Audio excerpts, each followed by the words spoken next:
So today I want to talk about low risk opportunities.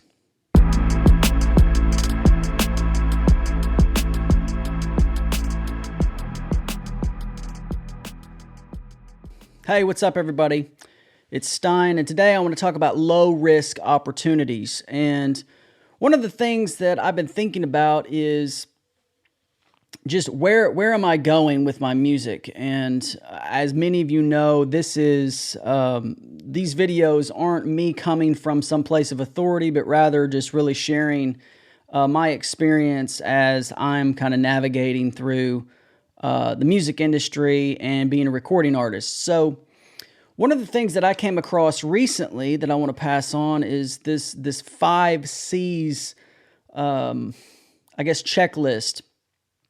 And many of us, you know, we hear motivational things about our dreams and our big goals in the future, but very few people are actually talking about the plan to get there.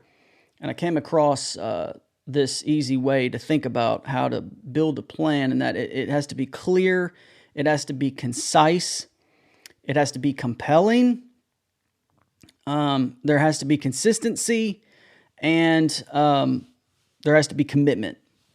So a clear, concise, compelling plan that is implemented with consistency and commitment. And I was thinking, what does that look like for me? And where can I go from here in the day-to-day type thing of, you know, my music career or my recording? Now, as you may know, if you follow this page, I release a lot of music. I do a lot of covers, but I also record a lot of my own music, and that's something that I encourage a lot of you guys to do is to put your stuff on YouTube, because you're not going to make much money from Apple, and Spotify is kind of dependent on playlists, and there's a lot of organic, you know, reach on YouTube. But anyways, I was thinking, okay, I'm putting music out on YouTube. What's a plan that I can have besides YouTube?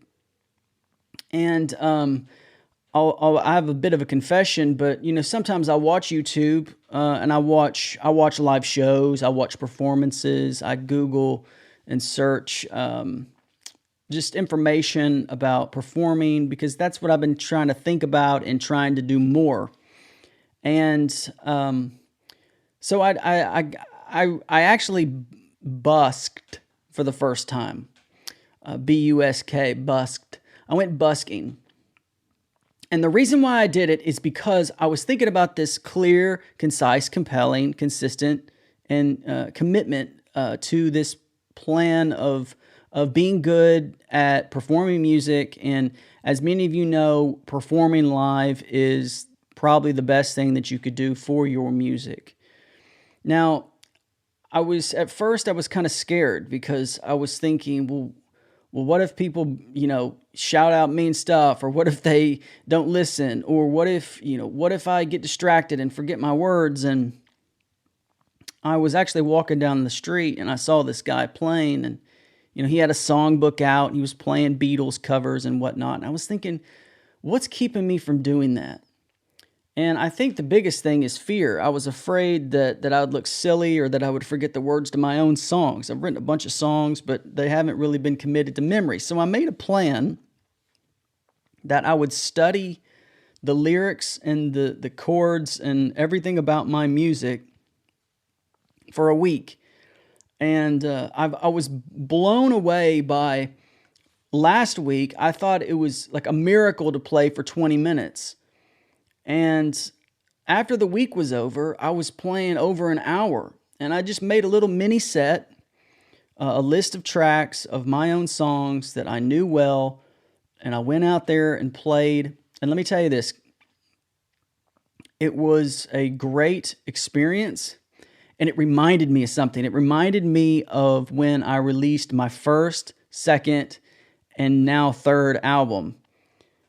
And what it reminded me of was, when we put music out, it's so important to us, and it makes so much sense to us, and there's so much excitement, because it takes a lot of work to go from from nothing to a released album, and you want the release day to happen, and we watch the news and the internet and we see these artists drop their album, some of them being their debut album, and just their career takes off. And so we put a lot of, I think I put a lot of expectation and pressure on myself. So when I released an album, I realized that without severe marketing, no one hears it and it's not that big a deal. And it takes a long, long time to build. But the same thing went for me when I went busking, is that I made this into a big deal. Like, oh, this is my first really performance of my own songs without sheet music or without notes or without a safety net. And it was kind of the same experience. You know, I had my case open, I made $16, whatever. But for the most part, people didn't listen. It wasn't this big defining moment in my life. It was just a small step in my development and my growth. So what am I trying to say? I'm saying that I had a clear, compelling, concise, consistent, committed plan. And even though it was scary, I realized that I was afraid of this and I needed to do it. And I needed to learn my songs. So what am I saying? Last year, I made a video called Moving in Silence, which was primarily geared towards stop talking and start doing. Stop telling people what you're doing and start doing what you're doing. And this is kind of a related video because I've realized that many of us need to follow and seek out low-risk opportunities. And what do I mean by low risk? Well, we could describe it by explaining the opposite. A high-risk opportunity would be, you know, you going to New York and playing to a sold-out show in the Fillmore and not being prepared. Or going to Rolling Loud if you're a rapper, or going on Saturday Night Live and playing and not knowing your own songs and just bombing in front of everybody. And it's kind of what that is kind of like what winners of American Idol go through.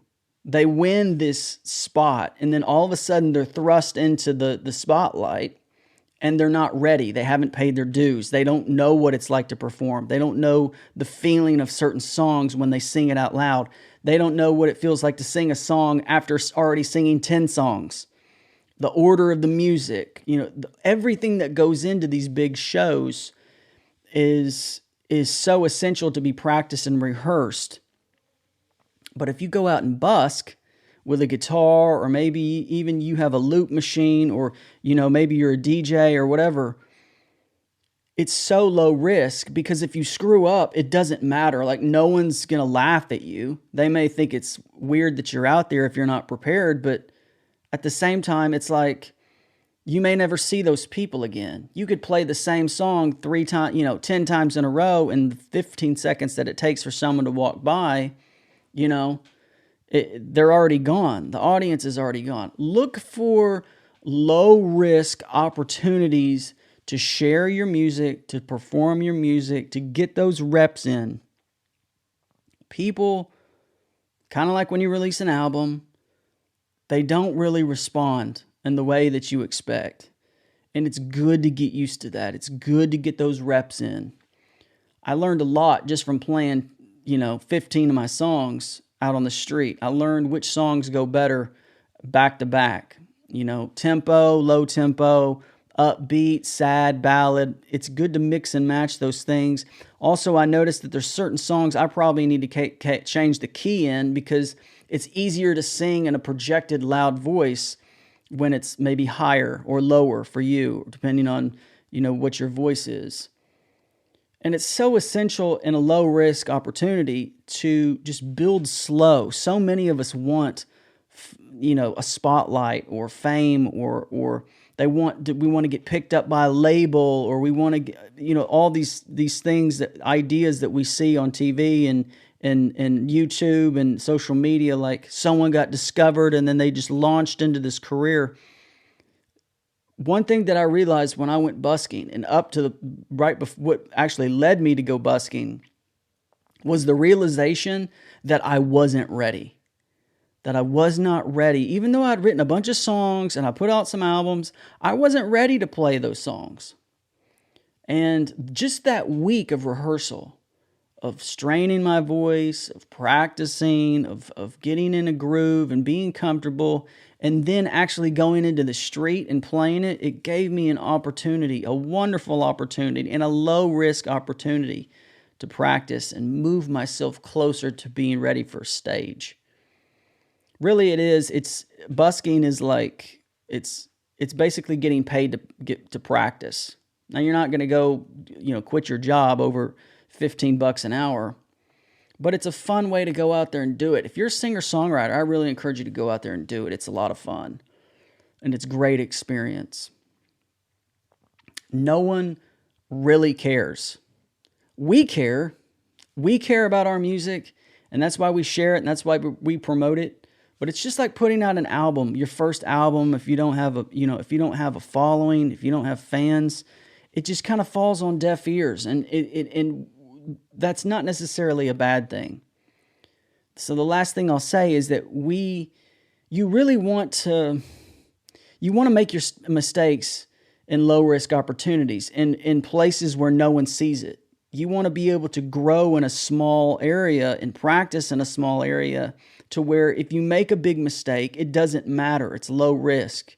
And the less and less mistakes you make, the more you need to move into higher risk opportunities. And that's just because if you jump from 0 to 100, you're going to crash. And it's going to be devastating. And it may even have an effect on your mental health by the response people make if it's really bad. So I just encourage you, find low-risk opportunities. Find ways to stretch yourself in ways that are incremental, like going up a ladder, one step at a time. Have a plan. Make sure it's clear. Make sure it's compelling. Make sure it's concise. Make sure it's doable. Make sure you're committed to it. And make sure you're consistent. That's all I got for today. I appreciate you watching. If this was helpful, please, give it a thumbs up, subscribe, leave a comment. I love comments. So let me know if you have a question or anything. And thanks again. We'll see you next time.